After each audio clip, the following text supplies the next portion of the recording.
Hello, everybody!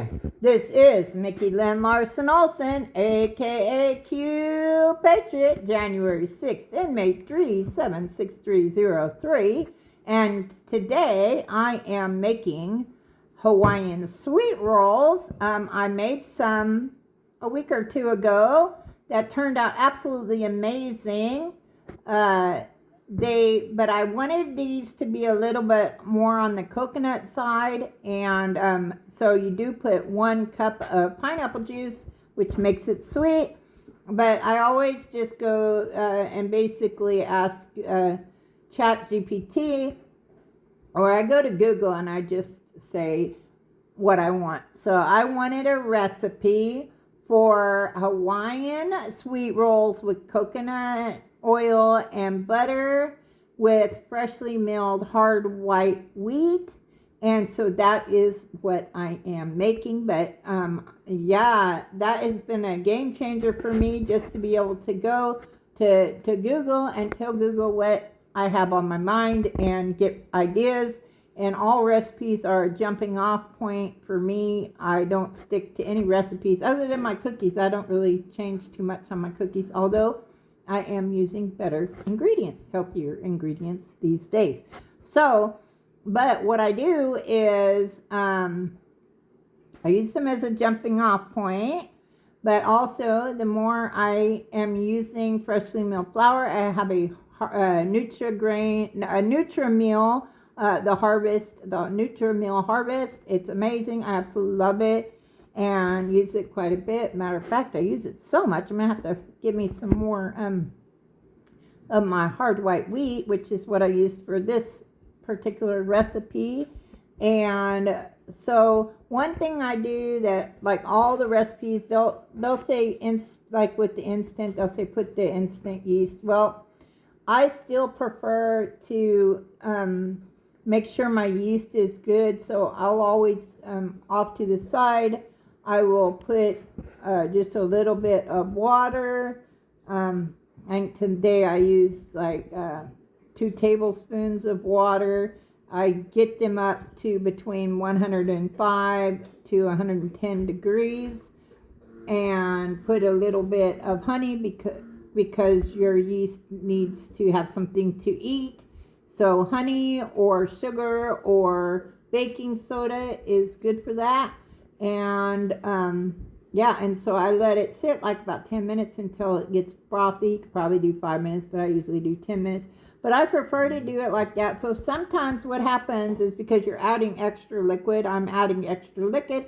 With liquid, I will need to add just a little bit more flour, but I will try to knead it to where I don't have to do that.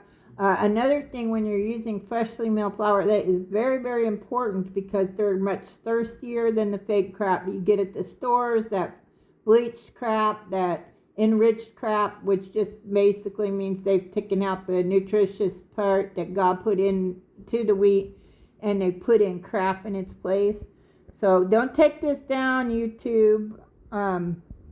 I'm not dispensing medical advice. This is information and education only. I'm just a crazy conspiracy theorist. So I mill my own grains now. And the big thing I'm looking for with that is I want them non-GMO and preferably organic when I can.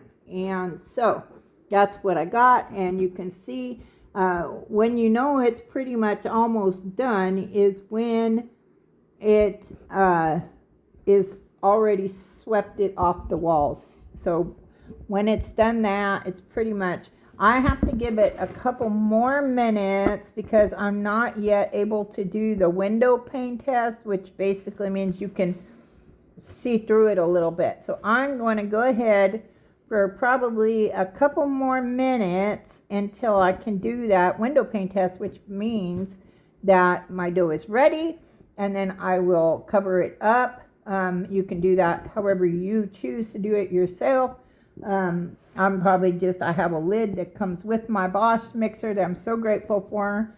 My truly amazing Earth Angel, Anna, my Dallas Proxmanian, Anon Patriot sister, got me this Bosch mixture. I'm like eternally grateful. One of my military disabilities is bilateral neuropathy, so kneading dough is extremely painful for me. And so this has been a game changer for me.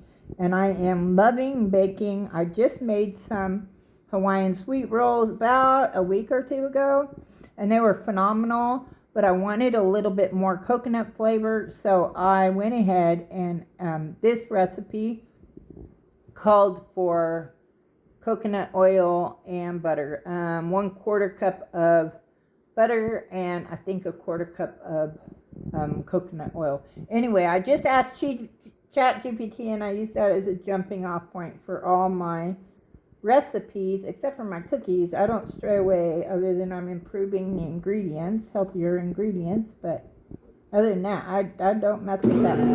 So you can see it's just about done.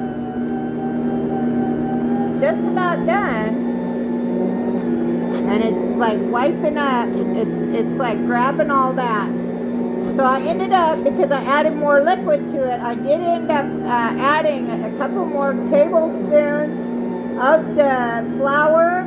And you do, because freshly milled flour is very thirsty, unlike the crap you get at the store. It's very thirsty, and so you will need to let it sit for like 15 minutes. I always let it sit for a half an hour because it's not going to hurt as long as you cover it up. You know, you could cover it up however you want. Tonight I used just a wet tea towel. I put a little damp tea towel over it. I also have a lid. Sometimes I'll use that over it, whatever you want. Some people use plastic. It doesn't really matter, but you will want to cover it, one, because you don't want bugs to get in it, but also because you don't want to dry out your dough. You won't want to dry out your dough, so you will want to cover it up so you can see what it's doing. I was not getting it to this point until I added just a little bit more flour.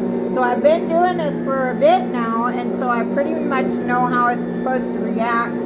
And so you can see now, if you knead it for too long, you can destroy your dough. But I'm not kneading it too long. You can see it's just looking fantastic. It has swept all the dough off the walls with my Bosch mixer.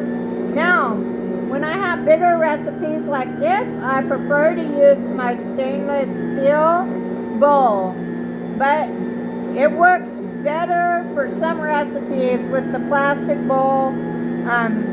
So it just depends on what I'm making. But today, my preferred method is the stainless steel. I've tried to not use plastics or aluminum as much as possible. So you can see it's just, look at that. Okay, so look how amazing that looks. So let's see if we've gotten, okay, so it's sticky, but it's not dry. You don't want it to be dry.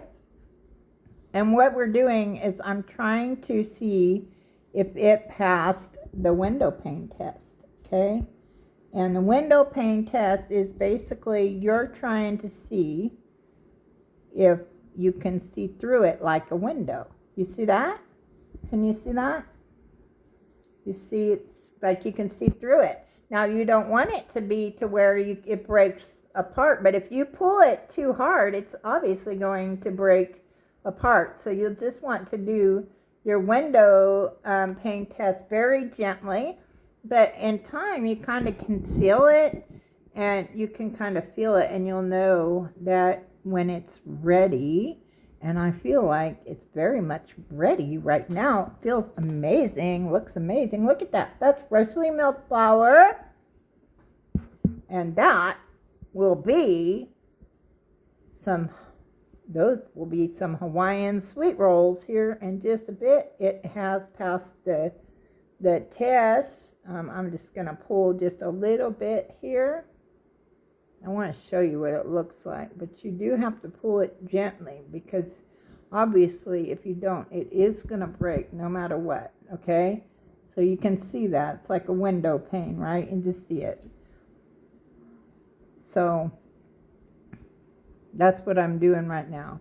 but I can also feel it, and I can tell that it's good. It's like, but yeah, you're just trying to make sure that it's been mixed up pretty good. So anyway, the window pane test is something I have not yet perfected, trying to at least show you a little bit. So you're basically want to be able to see through it, but I can tell it's good. It's taken, the dough has taken and swept all the dough off the sides of the wall, and so I know it's good. So I am now going to let this sit. Probably, it says an hour to 2 hours. I will cover this up with a warm tea towel. You can use just your regular bowl cover, which I do have, or you can use plastic, whatever you want. You'll want to keep it in a warm place. My house, I don't have air conditioning, so it's pretty warm, but not too warm. So again, this is Mickey Lynn Larson-Olson, aka Q Patriot, January 6th, inmate 376303, where we go one, we go all. The best is yet to come. Good night, y'all. God bless.